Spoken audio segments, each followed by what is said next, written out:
বিৰতি পিছত পুনৰ স্বাগতম আমাৰ লগত আছে ডক্টৰ হিমন্ত বিশ্ব শৰ্মা যেতে বৰ্তমান বিতৰ্কৰ আৱৰ্তত হয়তো কাইলৈ অৰ্থাৎ বৃহস্পতিবাৰে 11:30 বজাত যেতে তেওঁ গুৱাহাটীত উপস্থিত হ'ব তেওঁ হয়তো গ্ৰেপ্তাৰ কৰিব পাৰে কৰবাত মই আকৌ প্ৰশ্নটো ভয় লাগি আছে এটো আপুনি মই আগতে কলো নহয় এই গুটে প্ৰশ্নটোৰ উত্তৰ তৰুণ গগৈ ভাল কৰি দিব পাৰিব মই কোত ভয় খাও কোত ভয় না খাও আপোনাৰ মনে কি কয় গ্ৰেপ্তাৰ কৰিব নে নকৰে এটা গ্ৰেপ্তাৰ কৰিব কাৰণ he is under instruction from Rahul Gandhi তেওঁকটো ৰাহুল গান্ধীয়ে ৰাখি থৈছে 50টা এমপি এমএলএ কৈছিল তেওঁক নালাগে বুলি তেওঁক ৰাহুল গান্ধীয়ে ৰাখি থৈ দিছে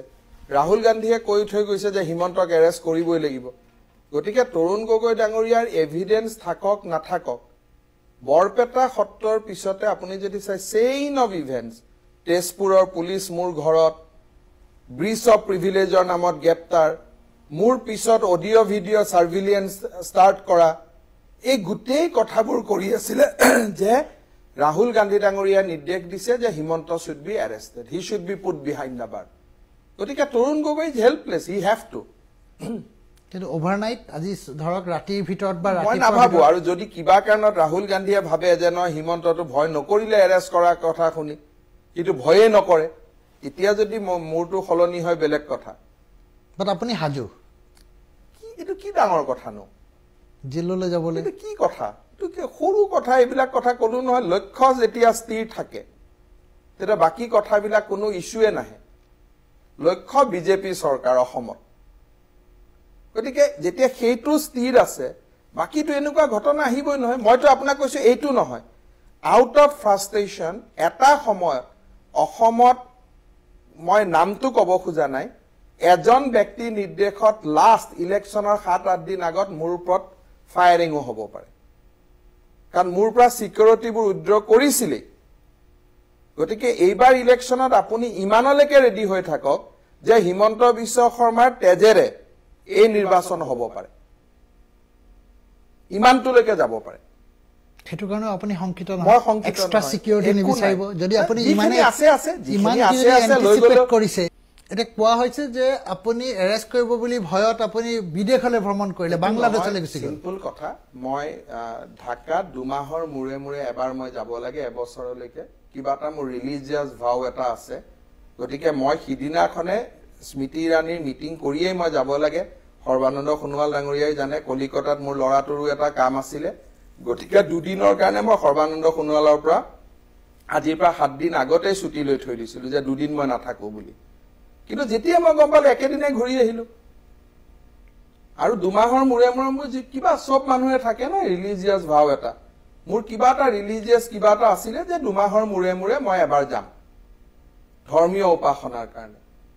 গতিকে মই হেতু তৰুণ গগৈ খুধি যাব লাগিব নেকি কিডনাখনত গধুলিলৈকে তো একো নাই উকিল টুকিল ঠিক কৰি গুটেখিনি কৰি প্ৰেছ কনফাৰেন্স কৰি মই গুছি গলো 11টা বজাত মই গম পালো লগে লগে ৰাতিয়ে মই ঘূৰি আহি পাই গলো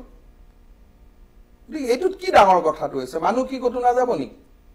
না তৰুণ গগৈক পাৰমিশন লৈ যাব এতিয়া কবাত যাব লাগিল এতিয়া আপুনি কৈ আছে যে 2016 নিৰ্বাচনত আপুনি টাৰ্গেট হ'ব পাৰে আপোনাক গুলিয়াব পাৰে মানে এতিয়া তথাপ মই এই প্ৰশ্নটো সুধিছো যে এই বস্তুটো আপুনি মানে এনে মনে ভাবিছে নে কৰবাত আপুনি কিবা নহয় দিস ইজ এ এম্পেৰিকেল মই কেতিয়াও ভাবা কথা নকওঁ যেতিয়া প্ৰথম দিনাখন মোৰ এই গুটেই ঘটনাটো হল মই পদত্যাগ কৰিলো বিজেপিত যোগদান কৰিলো within 2 days they have withdrawn my security cover পিছত মই IGSB ফোন কৰিলো যে সক মুকটো সিকিউৰিটি নালাগে কিন্তু do not be part of the conspiracy মোক কিন্তু আপুনি হাই কোৰ্টত ক'ব লাগিব যে মোৰ ওপৰত একো থ্ৰেট পাৰসেপশন নাই বুলি মই হাই কোৰ্ট গলো গভৰ্ণমেণ্টে খিদনাখনে মোক জনালে যে নহয় সিকিউৰিটিটো ৰাখি থৈছো তাৰ পিছৰ পৰা সিৰিয়েল ইভেন্ট এবাৰ বিশেষাধিকাৰ ভংগ এবাৰ তেজপুৰৰ 2 বছৰ পুৰণা গোচৰ আটাইতকৈ ডাঙৰ কথা মোৰ ওপৰত সাৰ্ভিলেন্স কিয় কৰি আছে মই কোট নামিছো কেনেকে নামিছো কৰবাত ডিএসপিয়ে পুলিচ ডিএসপিয়ে মোবাইলত ৰেকৰ্ড কৰা শুনিছে নেকি নলবাৰী ডিএসপি জনে গুটেই ভিডিওটো তুলি পেলাই এজন মন্ত্ৰী থদি মিডিয়াক দিলে এটা তেওঁৰ মোবাইলটো তেওঁ আনিব লাগিব কোৰ্টত তেওঁটো ক'ব লাগিব এটো কিয় মোৰ ৰেকৰ্ড কৰিছিল মোৰ মুভমেন্ট ৰেকৰ্ড কৰা হৈছে মই কোট সিকিউৰিটি লৈ থাকো না থাকো ৰেকৰ্ড কৰা হৈছে আৰু আজি আপোনাক মই এনেই কোৱা নাই আপুনি চাব জেলত গৈছে জেলৰ পৰা ওলাই আহিম 10 দিন 15 দিন 20 দিন 1 মাহৰ পিছত আপুনি চাব যে ইলেকশ্যনৰ ওপৰত there will be bloody attack on me আপুনি আজিয়ে লিখি থৈ দিয়ক এটলিষ্ট মোৰ ইনফৰমেশ্যন যেটো কংগ্ৰেছতো আজিওতো 90% মানুহতো মোৰে বন্ধু নহয় গতিকে মইতো ভালকৈ নাজানো কাৰণ ৰাহুল গান্ধী ইজ ফ্ৰাষ্ট্ৰেটেড যে মই ফোন কৰিছো মোৰ ফোন নধৰিলে খটৰত মোক এক্সপ'জ কৰি দিলে আপোনাৰ ফোন নধৰিলে মানে তেওঁ মোক ফোন কৰিছিল মই তেওঁৰ ফোনে নধৰিলো কেতিয়া মানে এটো বিজেপিলে যোৱাৰ আগে আগে অমিত শাহ ডাঙৰীয়াক লগ কৰা পিছদিনাখন I just refuse to take his phone call তাৰ পিছত ইমান মানে আমাৰ দৰে মানুহৰ বিপক্ষে কথা ক'ব পাৰে গতিকে এই গুটেইটোৰ নায়ক ৰাহুল গান্ধী ডাঙৰীয়া ইনষ্ট্ৰাকচনত চলি আছে and he is a very revengeful person very revengeful তেওঁ যেতিয়া বৰপেটা সত্ৰত সিদিনাখন আপুনি চাওক কোনো মহিলাই তেওঁক ৰখোৱা নাই তেওঁ দিল্লীত গৈ কৈ দিলে মহিলাও নে মুস্কু ৰুকা ব্লেটেণ্ট লাই মানে যিজন মানুহে এনেকে লাই কৰিব পাৰে ব্লেটেণ্ট লাই কৰিব পাৰে that means what extent he can go তেওঁ তৰুণ গগৈ ডাঙৰীয়াক নিৰ্দেশ দি থৈ গৈছে যে Himanta has to be arrested যদি ওভাৰনাইট চেঞ্জ হয় এটা বেলেগ কথা মই that's a different thing apuni mentally I am ready ঠিক আছে 10 দিন 15 দিন 20 দিন থাকিব কিন্তু মই থাকিলে কি হ'ব মোক ভিতৰত ৰাখিব কিন্তু মোৰ কথা বতৰা মই ভিতৰত যিমানে থাকিম হিমানে ভোটটো বিজেপিৰ ফালে বাঢ়ি থাকিব মুক্তি ইলেকশন হলে ৰাখি দিলেও মই ভাল পাওঁ একেবাৰে নতুন চৰকাৰৰ দিনত ওলাই আহিম আৰু একো আপত্তি নাই মোৰ কংগ্ৰেছে কৈছে কৰবাত আপোনাৰ আজি দিনটো ৰিগ্ৰেট কৰে নেকি এটো কোনো কথাই আহিব নোৱাৰে যে কংগ্ৰেছে অসমীয়া জানা কেতিয়াৰ পৰা হ'ল কংগ্ৰেছে কেনেকৈ অসমীয়া জানে সেই কংগ্ৰেছে মোৰ ভাষণটো ধৰি আছে কিন্তু সেই কংগ্ৰেছে নীলমণি চান্দেকাৰ সিধা অসমীয়াটো এতিয়ালৈকে বুজা নাই যে অমুকৰ দ্বিতীয় পত্নী হেতুটো সিধা অসমীয়া হেতু বুজিলে জানো কংগ্ৰেছে তেওঁলোকে সিধাটো বুজা নাই আৰু যিটো মই ৰূপক লগাইছো যিটো মই বুজাইছো যে মাতৃৰ গৰ্ভত জন্মা সন্তানে এইটো কাম কৰিব নোৱাৰে তাৰ মানে কি মই কোৱান্টিফাই কৰিছো যে কিমান হিনিয়াস ক্ৰাইম এটা টান অসমীয়াটো সহজতে তেওঁলোকে বুজি পালে আৰু সহজ অসমীয়াটো তেওঁলোকে বুজি পোৱা নাই মূৰটো বিতৰ্কিত আৰু নীলমণি চান্দেকাৰটো পুৰস্কৃত তেওঁ উঠাই লৈছো বুলি ক'লে উঠাইহে ললে ক্ষমা ক'ত খুজিলে কিন্তু আপুনি যদি কোনোবাই পইণ্ট আউট কৰি দিয়া একদম ইণ্ডিপেণ্ডেন্ট কংগ্ৰেছক বাদ দি anybody who is related with Congress হেতু নহব কংগ্ৰেছক বাদ দি যিকোনো মানুহে যদি কয় যে হিমন্ত এটো আমি চালু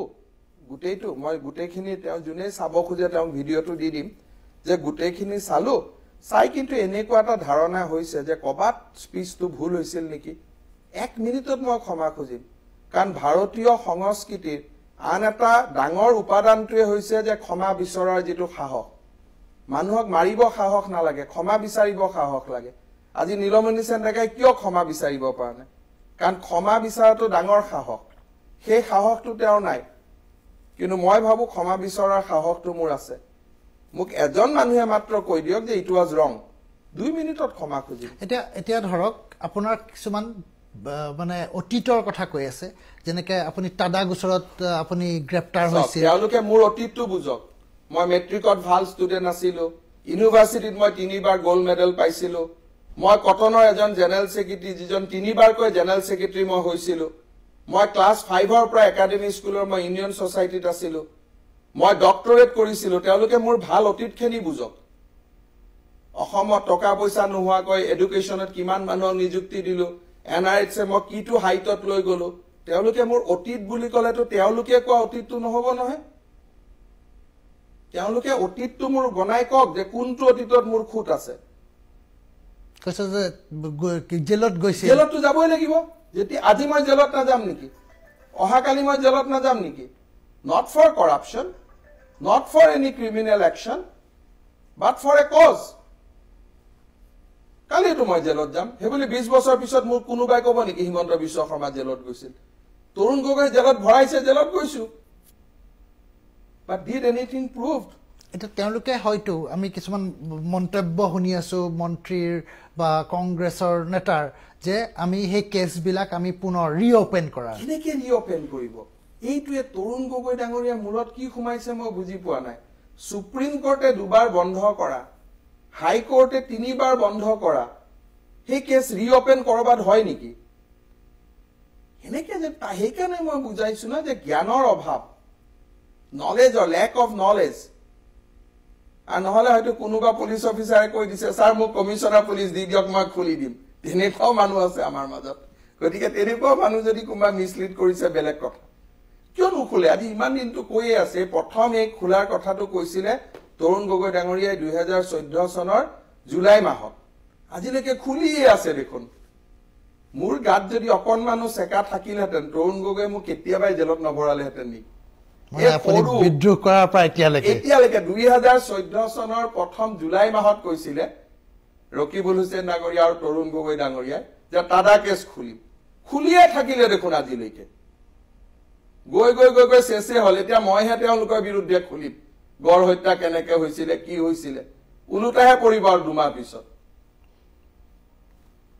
এতিয়া খুলুতে মোৰটো খুল নাখালে তেওঁলোকৰটোহে মোৰ খোলাৰ সময় আহি গল এতিয়া কেইদিনমান পিছত মই আৰু এটা ডাঙৰ আপোনালোকক 1400 কোৰ্ছৰ ঘটনা এটা কম যে কেনেকে অসম গভৰ্ণমেণ্টৰ বাজেটৰ টকা ইনস্যুৰেন্সত ইনভেস্ট কৰা হৈছে যেটো ৰিস্ক থাকে মই কেইদিনমান পিছত কম মিউচুৱেল ফাণ্ডত ইনভেস্ট কৰা হৈছে অসম গভৰ্ণমেণ্টৰ বাজেটৰ টকা সৰকাৰী কৰ্মচাৰীক দৰমহা দিব টকা নাই 1400 crores has been invested with a mutual fund আৰু তেওঁলোকে কথা কৈছে এইবাৰ আমাক কেন্দ্ৰই টকা দিয়া নাই এতিয়ালৈকে এই মাহলৈকে কেন্দ্ৰই অসম চৰকাৰক 14000 কোটি টকা দিছে গুজৰাটক মাত্ৰ 11000 কোটি টকা দিছে গতিকে তেওঁলোকে মোৰ মুখৰ মাতখিনিটো বন্ধ কৰাব লাগে না টেটৰ শিক্ষকৰ পৰা খালি পৰখিদিনাখন মই স্মৃতি ৰাণীক ডাইৰেক্টলি খুদিছো যে বাইদেউ টেটৰ ল'ৰা ছোৱালী বিলাকে দৰমহা নাপাই দিল্লীৰ পৰা টকা দিয়া নাই নেকি পিছে হিমন্ত মে ভি हैरान हो गया क्यों ये लोग को दरमाहा नहीं देता है आप वो लोग को मेरा पास ले आइए हम बातचीत करेगा গতিকে তেওঁলোকৰ যেটো মানসিকতা কেনেকে হিমন্তক জেলত ভৰাব লাগে কেনেকে হিমন্তই মিটিংত কথা ক'ব নোৱাৰে এইবিলাক হৈছে তেওঁলোকৰ কিছুমান কিন্তু মই এবাৰ মই ইস্যু নহয় মই জেলৰ ভিতৰত থাকিলেও বিজেপি চৰকাৰ হ'ব মই নাথাকিলেও হ'ব কাৰণ তেওঁলোকেহে মোক ডাঙৰ মানুহ বুলি ভাবে মইতো ইমান ডাঙৰ মানুহ নহয় বিজেপিৰ উত্থানৰ নায়কটো মই নহয় বাট এটা এটা মই আপোনাৰ পৰা জানিবলৈ বিচাৰিম যে এতিয়া আমি দেখিছো যে প্ৰতিখন সাংবাদিক মেল যেতিয়া পাতে তৰুণ গগৈ ডাঙৰীয়াই হওক বা অঞ্জন দত্তই হওক বা যিকোনো মন্ত্ৰীৰ আপোনাৰ প্ৰসংগ মই এইটো জানিবলৈ চেষ্টা কৰিম মই এটা সৰু বিৰতি ল'ম বিৰতি পিছত জানিবলৈ চেষ্টা কৰিম কিয় হিমন্ত বিশ্ব শৰ্মাৰ টাৰ্গেট কিয় কংগ্ৰেছৰ